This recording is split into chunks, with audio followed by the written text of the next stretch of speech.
Corona SOPs पर अमल दरामद के लिए वफाकी वजारत दाखिला ने सिंध के अलावा मुल्क भर में फौज तलबी का नोटिफिकेशन जारी कर दिया। शेख रशीद का कहना है कि सिंध के सिवा तमाम सूबे ज़रूरत पड़ने पर पाक फौज की खिदमात लेंगे।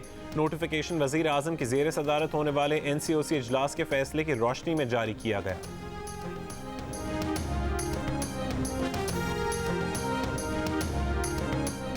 बाहर खाने पीने के शौकीन अफराद बाज न आए, समाजी फासला रखने को भी तैयार नहीं। कराची की बंस रोड फूड स्ट्रीट पर शहरियों ने कोरोना SOPs को हवा में उड़ा दिया। रावलपिंडी के मुख्तलिफ रेस्टोरेंट्स में इंतजामिया की मुबैना मिली भगत से ओपन डाइनिंग जारी, छतों पर इंतजाम करके कोरोना SOPs की खिलाफ वर्जी। लाहौर में कोरोना की शरह ज़्यादा होने के बाद अनारकली फूड स्ट्रीट में अवाम बड़ी हद तक कोरोना जवाबित पर अमल पैरा, मगर सड़कों पर बगैर मास्क पहने मटर गश्त। पेशावर में कोरोना SOPs पर सख्ती से अमल दरामद, इफ्तार के बाद बेशतर दुकानें बंद, सिक्योरिटी फोर्सेस के लोग भी जगह जगह मौजूद।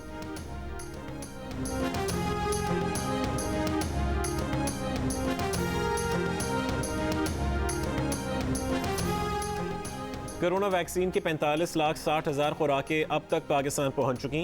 वजारत सेहत के जराए का दावा, कोरोना वैक्सीन लेकर PIA के 3 तैयारे चीन से इस्लामाबाद पहुंच गए। चीन से मजमूई तौर पर साइनोफार्म की 10 लाख खुराकें लाई जाएंगी। वजारत सेहत के जराए के मुताबिक 60 से 64 साल तक के अफराद के लिए आज से वॉक इन वैक्सीनेशन का आगाज। वैक्सीन लगवाने वालों का पैगाम है कि मुल्क में मामूल की जिंदगी की वापसी चाहते हैं तो कोरोना को ना, वैक्सीन को हाँ।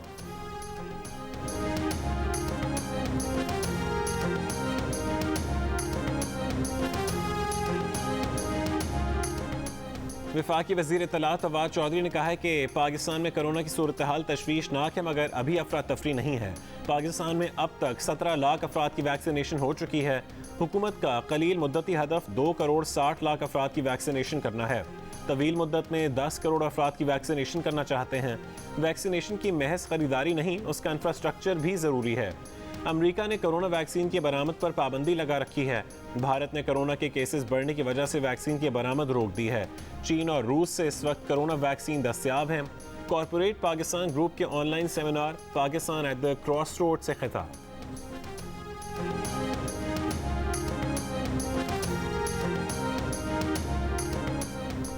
कराची में नागिन चौरंगी के करीब फायरिंग से 2 मुबैना डाकू हलाक। शहरी बैंक के ATM से पैसे लेकर निकला था। मुसल्लह मुलजमान ने शहरी को लूट कर फरार होने की कोशिश की। गश्त पर मामूर एहलकारों ने मुबैना डाकुओं पर फायरिंग की। फायरिंग से दोनों मुबैना डाकू हलाक। 2.5 साल की हुकूमती कारकर्दगी पर फख्र है। फलाही रियासत के लिए वो काम किए जो पहले कभी नहीं हुए। तहरीक इंसाफ के क़याम के 25 साल मुकम्मल होने पर वज़ीर आज़म इमरान खान का खिताब। कहा, गुज़श्ता अदवार में गैर मुल्की कर्जे 4 गुना बढ़े। हुकूमत संभाली तो मुआशी हालात मुश्किल थे, डिफ़ॉल्ट के करीब थे। मुश्किल वक्त में सऊदी अरब, मुत्तहिदा अरब अमारात और चीन ने हमारी मदद की। हेल्थ कार्ड की फरहमी सेहत आमा में इनकलाब की हैसियत रखती है। माफियाओं के सदेबाब के लिए मुल्क की मुस्तकबिल की जंग लड़ रहे हैं। यकीन है माफियाज के खिलाफ जंग में फतह हमारी होगी।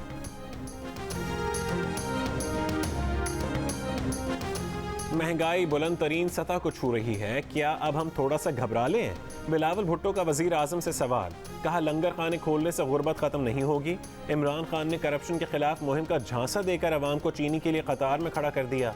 IMF के हुक्म पर टैक्सेस का बोझ लादने वाले के जराइम अवाम माफ नहीं करेंगे। इमरान खान महंगाई पर काबू ना पाने की जिम्मेदारी लें और घर जाएं।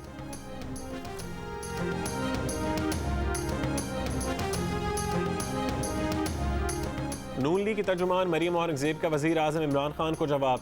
कहा, इमरान साहब, आपके दौर में मुल्क तबाह हो गया। अब मुल्क का वजीर आजम आटा, चीनी, बिजली, गैस, दवाई चोर हो तो अवाम तबाह होती है। 2.5 साल की कारकर्दगी पर आपको फख्र नहीं, शर्म आनी चाहिए। 2.5 साल में 40 लाख लोगों को बेरोजगार करने पर 400 अरब की चीनी, 225 अरब का आटा, 122 अरब की LNG, 500 अरब की दवाई चोरी पर आपको शर्म आनी चाहिए। 14,000 अरब का तारीखी कर्ज लेने पर, मईशत, रोजगार और तरक्की के पेशरफ्त तबाह करने पर आपको फख्र नहीं, शर्म आनी चाहिए।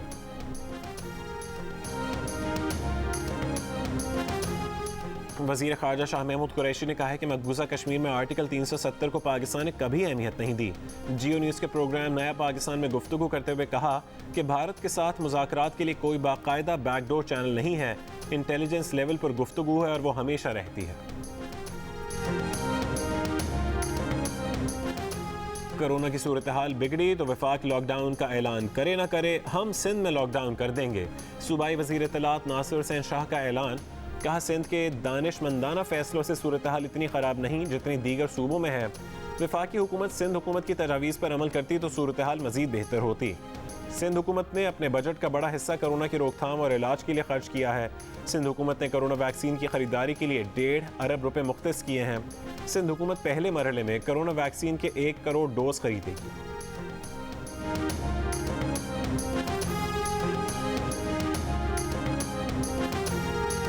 कराची के हल्का NA 249 से मुस्लिम लीग नून के उम्मीदवार मिफ्ताह इस्माइल कहते हैं कि पीपल्स पार्टी और PTI ने हल्के में कोई काम नहीं किया।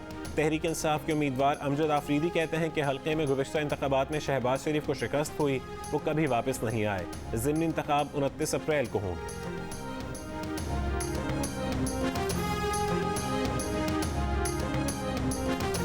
कराची के हल्का NA 249 पर ज़िमनी इंतखाब करीब आन पहुंचा। हल्के के अवाम का फेवरेट लीडर कौन? इलाके में 3 सर्वे किए गए। 2 में अवाम ने वज़ीर आज़म इमरान खान को अपना पसंदीदा लीडर करार दिया। तीसरे सर्वे में नवाज शरीफ पसंदीदा शख्सियत रहे। इप्सॉस के सर्वे में 20%, जबकि पल्स कंसल्टेंट के सर्वे में 18% ने वज़ीर आज़म इमरान खान को सबसे ज़्यादा पसंदीदा लीडर कहा।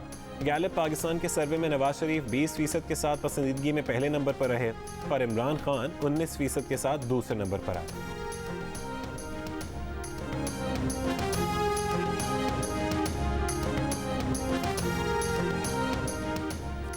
कराची के हल्का NA 249 में ज़िमनी इंतखाब, कौन सी पार्टी नंबर 1, अवाम का रुझान किस तरफ? 29 अप्रैल को अवाम किससे वोट देंगे?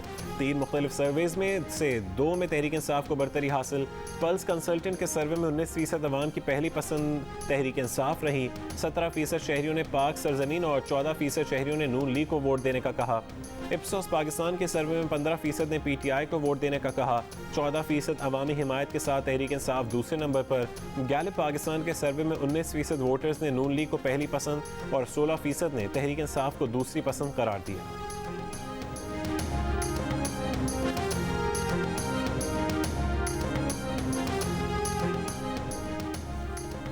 सिंध असेंबली में कायदे हिज़्ब इख्तिलाफ हलीम आदिल शेख ने टंडोला यार में लॉकअप से मुर्दा मिलने वाले नौजवान का मामला उठा दिया। कहा, IG सिंध बाबर खानजादा के कत्ल में मुलव्वस दोनों मफरूरों को गिरफ्तार कराएं। बाबर खानजादा को टंडोला यार में CIA पुलिस ने गिरफ्तार किया तो उसकी फंदा लगी लाश judicial lockup A section police station टंडोला यार से बरामद हुई।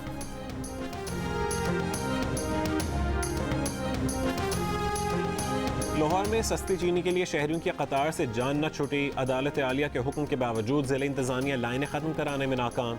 शहरियों का कहना है कि रोज़े की हालत में चीनी के लिए तवील इंतज़ार किसी इम्तिहान से कम नहीं। चीनी के स्टॉल्स बढ़ाने का मुतालबा। वज़ीर आज़म इमरान खान आज जनूबी पंजाब सेक्रेटेरिएट का संग बुनियाद रखेंगे। दौरे मुल्तान में जनूबी पंजाब के लिए बड़े पैकेज का ऐलान भी मुतवक्के। मुल्तान के लिए 30 अरब का तरक्याती पैकेज अलग होगा। ज़रे यूनिवर्सिटी का इफ्तिताह करेंगे। इंजीनियरिंग यूनिवर्सिटी और मुख्तलिफ सड़कों का संग बुनियाद रखेंगे।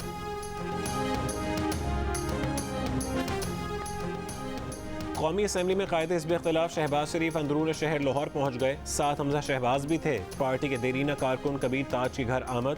मुश्किल वक्त में पार्टी के साथ रहने पर कारकुन का शुक्रिया अदा किया।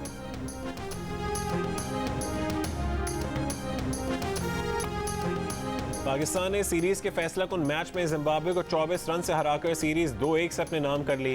रिजवान ने 91 रन की नाकाबिल शिकस्त इनिंग्स खेली। बाबर आजम ने 52 रन बनाए। 166 रन की ताक़ुब में होम टीम 7 विकेट पर 141 रन बना सकी। हसन अली ने 4 खिलाड़ियों को आउट किया। हारिस रऊफ के 2 शिकार। पाक जिम्बाब्वे टेस्ट सीरीज 29 अप्रैल से शुरू होगी। तमाम मैचेस बराह रास्त जियो सुपर पर देखिए। झुकी ना हो नजर झुकी ना सर सहमा सहमा सा हो दिल ना हो कोई डर The top easily done. What a knock. Taken by Babar Azam. He's cracked at 300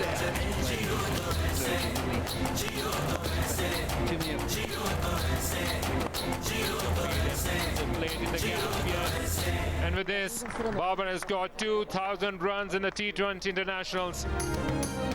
Babar Azam ने भारतीय कप्तान विराट कोहली का रिकॉर्ड तोड़ दिया। T20 इंटरनेशनल में तेज तरीन 2000 रन मुकम्मल कर लिए।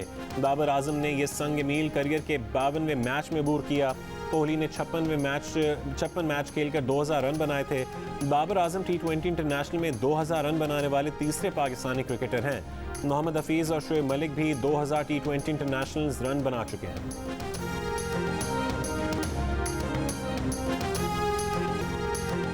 भारत में कोरोना के मजीद 3,34,000 मरीज सामने आ गए। मजमूई तादाद 1,72,00,000 से ज़्यादा हो गई। मजीद 2,500 अफराद जान से गए। हलाक शुदगान की तादाद 1,94,000 हो गई। दारुल हुकूमत दिल्ली में लॉकडाउन में 1 हफ्ते की तोसी। अमरीकी मीडिया का दावा है कि भारत में कोरोना से मवात की असल तादाद बहुत ज़्यादा है। बरतानवी माहिर ने खदशा जाहिर किया कि मई के पहले हफ्ते के दौरान भारत में कोरोना केसेस की रोज़ाना तादाद 5 लाख तक होने का इम्कान है।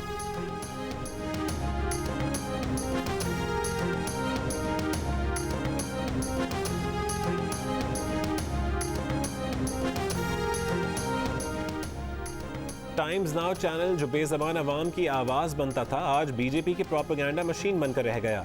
वज़ीर आज़म मोदी से उनके संगदिल रवैये और बदतरीन गवर्नेंस पर जवाब तलब करने के बजाय एडिटर्स उनका इमेज अच्छा करने में लगे हैं। भारत की मीडिया हाउस टाइम्स नाउ के अमले ने मोदी हुकूमत की पुश्त पनाही की पॉलिसी पर अपने इदारे की इंतज़ामिया को आईना दिखा दिया। अमले ने एडिटर्स के नाम खुले खत में पूछा कि आप और कितनी लाशें गिरती देखना चाहते हैं कि आप मुड़कर अपनी हुकूमत से जवाब तलब करेंगे। फैसला करें कि आप इंसानियत के साथ हैं या बीजेपी के।